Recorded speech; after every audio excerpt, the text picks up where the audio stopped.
Hulk के last episode के अंदर हमने देखा था कि वहां पे रेड हल्क की आइडेंटिटी एक्सपोज हो जाती है और वहां पे लोगों से जबरदस्त किस्म की फाइट के दरमियान जो है रेड हल्क अंधा हो जाता है और वहीं पे रेड हल्क जो है उसको अपने साथ ले जाती है और उसको समझाने की कोशिश करती है कि वो उसी के लिए काम कर रही है, लेकिन वो दरअसल यहाँ पे सिर्फ उसका टाइम पास कर रही थी ताकि वो उसको असली इंसान के पास ले जा सके जिसने इन सारी की सारी चीजों को सेटअप किया है, और वो शख्स कोई और नहीं बल्कि लियोनार्ड सैमसंग है।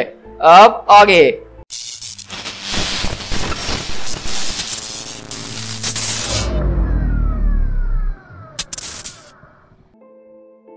और इसी तरह हम देखते हैं कि यहाँ पे रेड हल्क बहुत जबरदस्त तरीके से घायल हो चुका है और वो चिल्लाते हुए बोलता है कि सैमसंग इसके पीछे तुम थे। तुम इसे सैमसंग बोलता है कि इसने इस वक्त तुम्हारी एक कार्डियोड आर्टरी के ऊपर अटैक करा है। अगर तुमने थोड़ा सा भी हिलने की कोशिश करी या इस साई को हिलाने की कोशिश करी तो तुम्हें खतरनाक किस्म का दौरा पड़ जाएगा।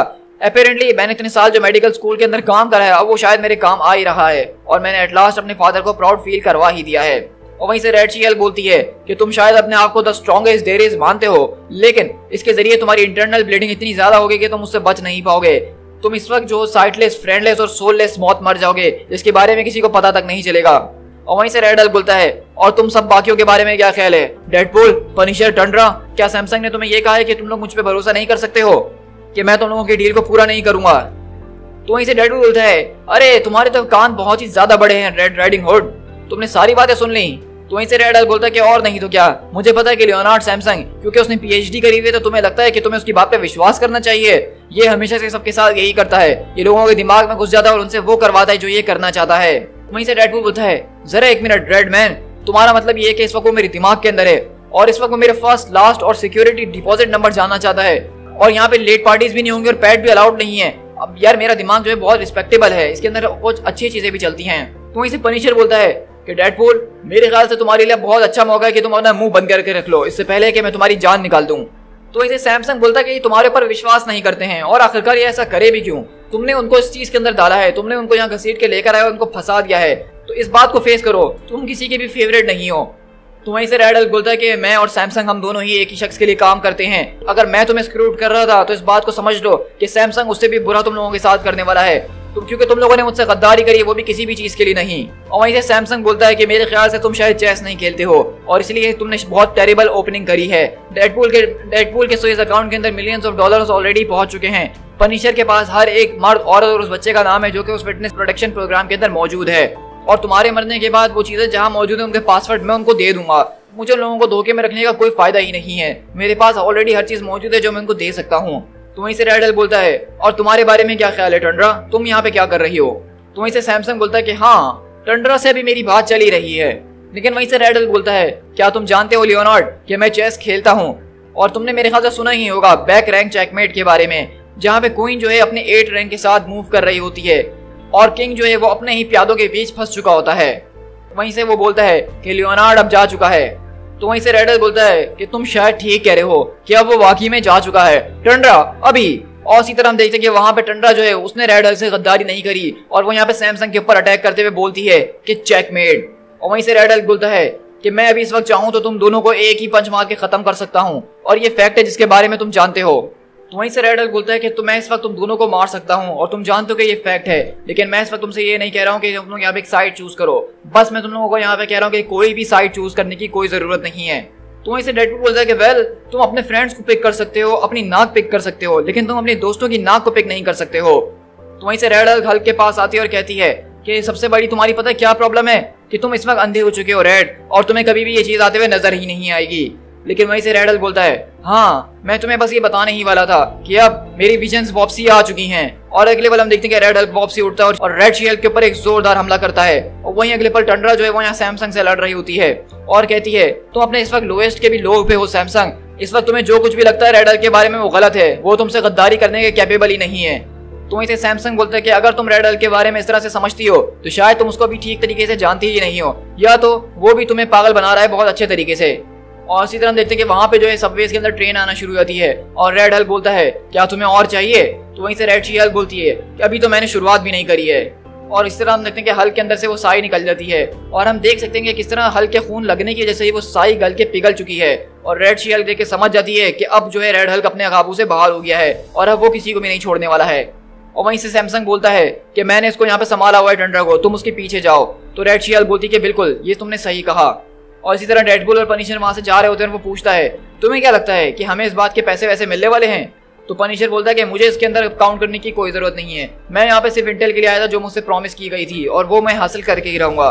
तो डेडपूल बोलता है कि यार हमेशा मेरे साथ ऐसा क्यों होता है कि मूवी के एंड में मुझे कोई लड़की नहीं मिलती है। और इसी तरह हम देखते हैं कि यहाँ से रेड हल्क जो है वो उसी ट्रेन के अंदर बैठा हुआ जा रहा होता है और कहता है कि एवरीबॉडी काम डाउन, मैं यहाँ पे लंबे टाइम के लिए नहीं रुकने वाला हूँ, सब खामोशी से बैठे रहे, कोई शोर ना मचाएगा। लेकिन इतनी देर में हम देखते हैं कि वहां से रेड शी-हल्क आती है और वो उसको ट्रेन से निकालते हुए ऊपर घसीटते हुए ले जाती है।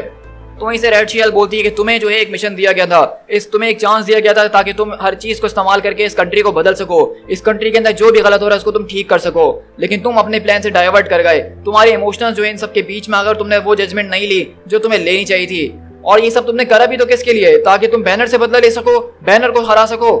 तो वहीं से रेड हल्क बोलता है कि आखिरकार तुम हो कौन, तुम्हें ये सारी की सारी बातें कैसे पता है? तो वहीं से हम देखते हैं कि रेड हल्क उसको घसीटते अपने साथ एक बिल्डिंग के ऊपर ले जा रहा होता है और रेड शी-हल्क बोलती है कि क्या हुआ, लगता है कि मैं तुम्हारी रेड थिक स्किन के अंदर घुसी गई आखिरकार, हैं जिसको तुमने अंदाजा लगाया नहीं था कि मैं वहां तक पहुंच पाऊंगी। वहीं से रेड हल्क बोलता है कि तुम मेरे सारे के सारे सवालों का जवाब दोगी वरना आज तुम बहुत बुरी मौत मरोगी। तुम्हें क्या लगता है कि मुझे लोगों की परवाह है जिनके लिए मैं काम करता हूँ? तो वहीं से रेड शी-हल्क बोलती है कि अगर तुम्हें लगता है कि तुम मुझ पर इस तरह के सवाल उठा के मेरी लॉयल्टी चेक करना चाह रहे हो तो तुम्हें शायद बिल्कुल भी नहीं पता कि मैं असल में हूँ कौन। लेकिन इसी तरह हम देखते हैं कि रेड हल्क वहां से रेड शी-हल्क को इतनी बड़ी बिल्डिंग के ऊपर ले आता है और कहता है कि listen to me very carefully. हो सकता है कि सैमसंग ने तुम्हें कुछ बातें बताने की कोशिश करी हो कि आगे क्या होने वाला है, लेकिन सिर्फ कुछ ही लोग हैं जो कि जानते हैं एग्जैक्टली कि आगे क्या होने वाला है। मैं इस बारे में जानना चाहता हूँ कि तुम हो कौन और उन लोगों ने तुम्हें क्यों क्रिएट किया है। मैं चांद से कूदा था और मैं सरवाइव कर गया था, लेकिन क्या तुम अपने बारे में जानती हो कि तुम सरवाइव करोगी कि नहीं? क्या तुम ये चांस लेना चाहती हो?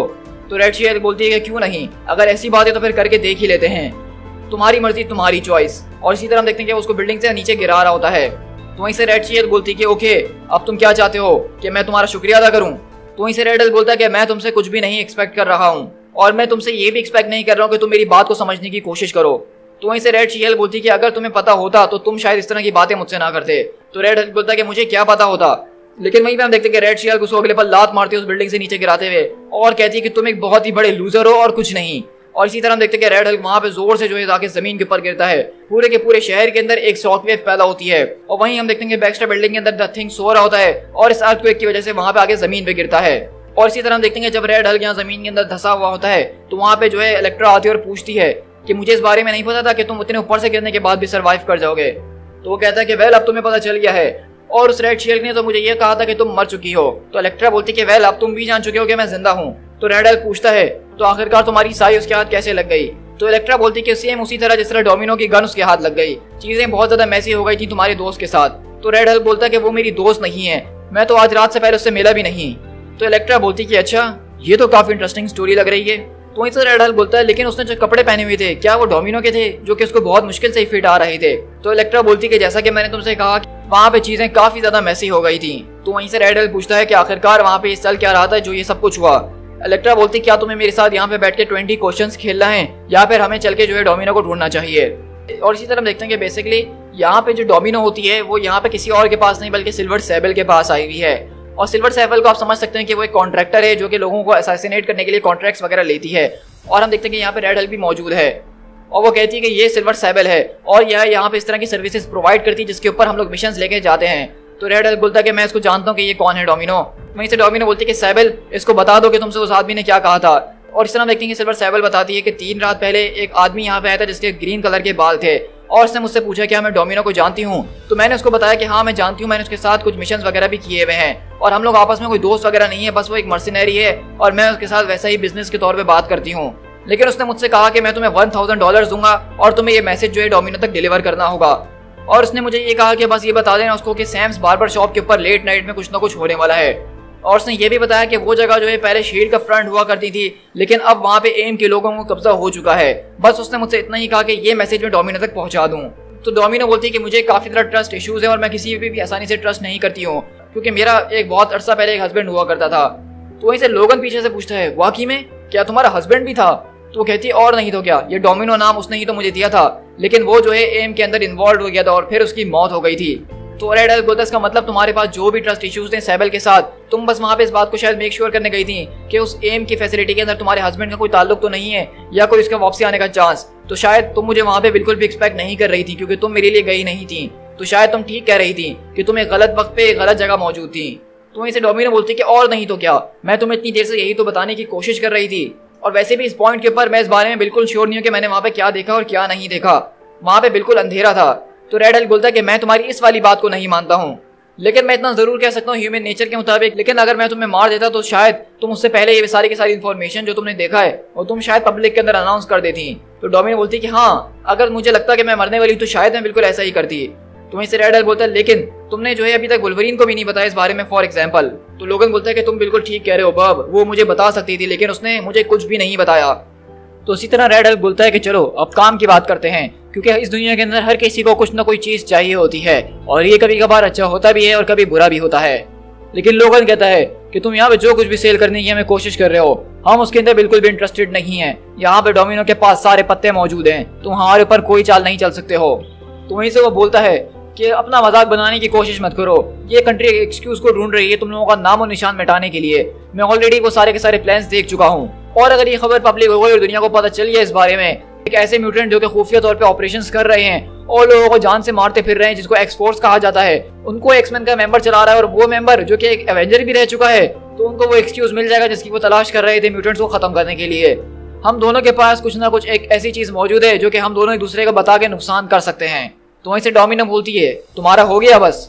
हाँ ऑलमोस्ट, चलो सबसे पहले तुम अपने लोगों को कहो कि अपना बोरिया बिस्तर बांध के यहाँ से फौरन चले जाएं। तो डोमिनो बोलती है कि एवरीबॉडी, इससे तुम्हारा क्या मतलब है? तो रेड हल्क बोलता है कि तुमने क्या मुझे बच्चा समझ के रखा हुआ है? X-23 ऊपर से झांकने की कोशिश कर रही है, आर्कएंजल एक करीब की बिल्डिंग से मेरे ऊपर नजर रख रहा है, और वारपाथ उस एयर कंडीशनर के पीछे छुपा हुआ है, और तुम्हारा हीलर गाय वो भी यहाँ पे मौजूद है।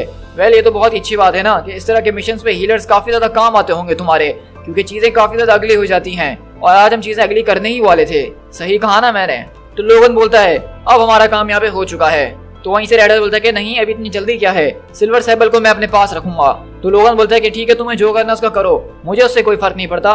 लेकिन वहीं से सैबल बोलती है जरा एक मिनट, ये क्या यहाँ पे हो रहा है? मैं सब के बीच में कहाँ से आ गई? लोग मुझे जो कुछ भी पता था मैं सब तुम्हें बता चुकी हूँ, सब दे चुकी हूँ। उस गाय ने मुझे हायर करा था, क्या तुम उसके बारे में जानना चाहते हो जिसने मुझे हायर किया था? तो रेड हल्क बोलता है कि मैं उस आदमी के बारे में ऑलरेडी जानता हूँ जिसने तुम्हें हायर किया था, मुझे तुम्हारे वो 100 ग्रैंड चाहिए जो कि उस आदमी ने तुम्हें पे किए थे। लेकिन सैबल कहती है हे वो मनी मैंने अर्न करी है। लेकिन रेड हल्क यहाँ गुस्से में आते हुए बोलता है कि डोंट बी स्टूपिड, ये हीलर अब यहाँ पे मौजूद नहीं है जो कि तुम्हें हील कर सके, जाओ और जाके फौरन कैश लेकर आओ अभी के अभी। और इसी तरह देखते हैं कि वहाँ पे सिल्वर सैबल डर जाती है और वो सीधा जो है रेड हल्क के पैसे लेने के लिए आगे भागती है। और इसी तरह देखते हैं कि इलेक्ट्रा वहाँ बैठी हुई होती है और उससे पूछती है वो टीम जो तुमने एक साथ पुट टुगेदर करी थी। तो रेड हल्क बताता है कि वो टीम मैंने पुट टुगेदर नहीं करी थी, बल्कि मुझे एक लिस्ट दी गई थी। तो कहता है कि बस मैं यहाँ पे एक कॉमन डोमिनेटर ढूंढने की कोशिश कर रहा था जिनका कलर रेड के अलावा कुछ और हो, लेकिन यहाँ पे ये रीजन नहीं है इस वक्त। इलेक्ट्रा बोलती है लेकिन वो सारे के सारे लोग जो हैं वो अपने अपने अलग अलग डायरेक्शंस में ट्रैवल कर रहे हैं। रही बात डेडपूल की तो उसको बातें करना बहुत पसंद है। पनिशर के लिए जो है वो सॉलिड इंटेल की एक बहुत ही बड़ी वैल्यू है, और डायनामो वो तो किसी भी चीज के बदले में अपनी सर्विसेज देने के लिए फौरन तैयार हो जाता है। और जब तुम्हारे पास इस तरह का क्रू मौजूद है तो सोचो अगर डोमिनो ने इस खबर को लीक कर दिया, अगर तुम्हारा सीक्रेट निकल गया तो तुम क्या करोगे? तो रेड हल्क बोलता है कि हाँ अगर ये खबर बाहर निकली तो एक जंगल की आग की तरह हर तरफ फैल जाएगी। टंड्रा की बात की जाए तो वो तुम्हारी थी और उसने तुम्हारे लिए वहां पे लड़ने की कोशिश भी करी, वो तुम्हारी इनसाइड मैन थी। तो वहीं से रेड हल्क बोलता है कि तुम तो वाकई में बहुत ही बढ़िया हो जिस तरह मैंने तुम्हारे बारे में सुना था। तो तुम ये बताओ कि तुम्हें क्या लगता है कि तुम्हें उस लिस्ट के अंदर क्यों शामिल किया गया था? तो इलेक्ट्रा बोलती है कि मुझे इस लिस्ट में इसलिए शामिल किया गया था क्योंकि किसी ना किसी को तो डोमिनो को तलाश करना था ना तुम्हारे लिए, और वो सिर्फ मैं ही कर सकती थी। लेकिन अभी मेरे पास एक प्रॉब्लम है। रेड हल्क बोलता है कि मेरे पास तुमसे भी कहीं ज्यादा प्रॉब्लम्स इस वक्त मौजूद हैं। इलेक्ट्रा बोलती है कि नहीं, इस वक्त तुम्हारी मुश्किल कुछ अलग है, क्योंकि तुम इस वक्त एक ऐसे ग्रुप के अंदर, एक ऐसी लीग के अंदर मौजूद हो जिसके लोग अब समझ रहे हैं कि तुम उनसे गद्दारी कर चुके हो, उनसे आगे बढ़ चुके हो। और मैं तुम्हें सच बताते चलूं कि उन लोगों से जंग लड़ना जो कि तुम्हारे पहले एलाइज रह चुके हैं, वो तुम्हारे बारे में हर एक चीज को जानते हैं, वो काफी मुश्किल हो सकता है। वैसे तो तुमने मेरी एडवाइस पूछी नहीं है, लेकिन मैं फिर भी तुम्हें ये देना जरूर चाहूंगी, तुम अपने सारे कर्जों को चुकता कर दो डायनामो, डेडपूल और पनिशर के साथ, क्योंकि तुम्हारे पास जो कोई भी लोग मौजूद हैं टीम के नाम पे, मुझे लगता है कि तुम्हें उनको दोस्त बना लेना चाहिए, क्योंकि आगे जाके तुम एक बहुत बड़ी मुसीबत में फंसने वाले हो। क्योंकि जिन लोगों के साथ तुम काम करते थे अब वो तुम्हारा पीछे कभी नहीं छोड़ने वाले हैं, और तुम्हें जितने ज्यादा दोस्त मिले तुम्हारे लिए उतने ही कम हैं, और कम से कम दुश्मन बनाना अब तुम्हारा आगे का यही प्लान होना चाहिए। तो रेड हल्क बोलता है कि इसके अंदर तुम भी शामिल हो। अभी तुम्हें जो है मुझे पे करने की कोई जरूरत नहीं है, अभी के लिए बस मैं यही समझूंगी सबसे ज्यादा स्ट्रॉन्गेस्ट वन जो है उसके ऊपर मेरा एक कर्जा मौजूद है, और जब मैं चाहूँ उसको ले सकती हूँ तुमसे। अगर तुम चाहते हो कि मैं तुम्हारे ऊपर विश्वास करूं और तुम्हारे आगे से कभी साथ देने के लिए आ सकूं, तो तुम बाकियों के साथ बिल्कुल वो करो जो तुमने उनसे डील करी थी। और इसी तरह हम देखते हैं कि बेसिकली यहाँ पे रेड हल्क जो है उन सारे के सारे मेंबर्स को जाके जिनसे उसने वो डील करी थी वो सब पूरा कर रहा है। वो डायनामो को जो है यहाँ पे आयरन मैन के सूट के कुछ अलग अलग अपग्रेड्स वगैरह उसको लाके देता है ताकि वो अपने सूट में कर सके। और इसी तरह वो यहाँ पे जो है डेडपूल को पैसे लाके दे देता है। और उसकी दूसरी तरफ वहाँ पे जो है वो पनिशर को एक वेपन कैशे के बारे में बताता है जो कि कभी शील्ड का हुआ करता था। और वो सारी की सारी चीजें और सारे लोग जो उसने वादे किए थे सब उनको दे देता है। और वहीं से रेड हल्क टंड्रा के पास आके पूछता है तो क्या सैमसंग जिंदा बच गया था? तो कहती है कि हाँ वो सैमसंग जिंदा तो बच गया था और वो पहले से बहुत ज़्यादा डेंजरस हो चुका है, जितना हमने उसको सोचा भी नहीं था। क्या तुम्हारा सीक्रेट अभी भी सीक्रेट है? तो रेड हल्क बोलता है कि इस बारे में मुझे भी कुछ खास पता नहीं है, लेकिन हमें इसके बारे में कुछ ना कुछ तो करना ही होगा।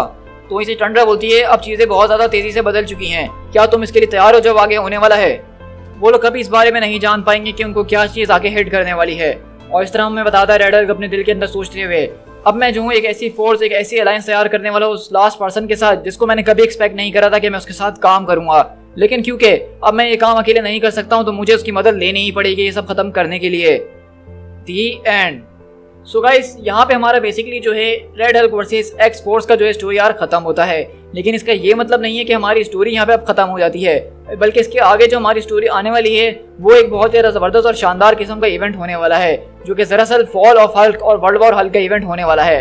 अब ये दोनों इवेंट जो है बेसिकली एक ही इवेंट है लेकिन इनको दो अलग अलग नाम दिए गए हैं। और इसके बाद का जो कॉमिक आने वाला है वो दरअसल एक वन शॉट कॉमिक होगा जिसमें हमें थोड़ी बहुत हिस्ट्री पता चलेगी कि इवेंट्स क्या चल रहे हैं हल्क के रिलेटेड। क्योंकि आप जैसा कि देख सकते हैं कि रेड हल्क जिनके लिए काम कर रहा था अब वो लोग रेड हल्क को भी अपने रास्ते से हटाना चाह रहे हैं। और अब रेड हल्क जो है एक ऐसे इंसान के साथ अपना टीम अप करेगा जिसके बारे में आपने जिंदगी में सोचा तक नहीं होगा। तो ये सारी की सारी स्टोरी आगे जाके एक बहुत ज्यादा जबरदस्त स्टोरी आर्क के अंदर कन्वर्ट होगी जो कि फॉल ऑफ हल्क और वर्ल्ड वॉर हल्क के नाम से कहलाएगा। तो हम अपनी यही स्टोरी अभी कंटिन्यू रखने वाले हैं और इसी तरह हम अपने आगे के कॉमिक्स रोजाना डेली बेसिस पे शेयर करते रहेंगे। सो गाइस आई होप कि आपको ये आज की वीडियो काफी ज्यादा पसंद आई होगी और आप मुझे बताइए कि आपको रेड हल्क वर्सेस एक्स-मैन वाला स्टोरी आर्क कैसा लगा। अगर आपको ये वीडियो पसंद आई है तो उसको लाइक करना मत भूलिएगा, कमेंट करके बताइएगा कि ये वीडियो कैसी लगी। और साथ ही साथ अगर आपने चैनल को अभी तक सब्सक्राइब नहीं करा है तो इस चैनल को सब्सक्राइब करना बिल्कुल भी मत भूलिएगा क्योंकि अभी आगे हल्क के हवाले से बहुत ही ज्यादा ऑसम कॉमिक्स आपको देखने को मिलने वाले हैं। So guys this is Pete Tiger, मिलते हैं अपनी किसी और वीडियो के साथ। Till then thank you so much.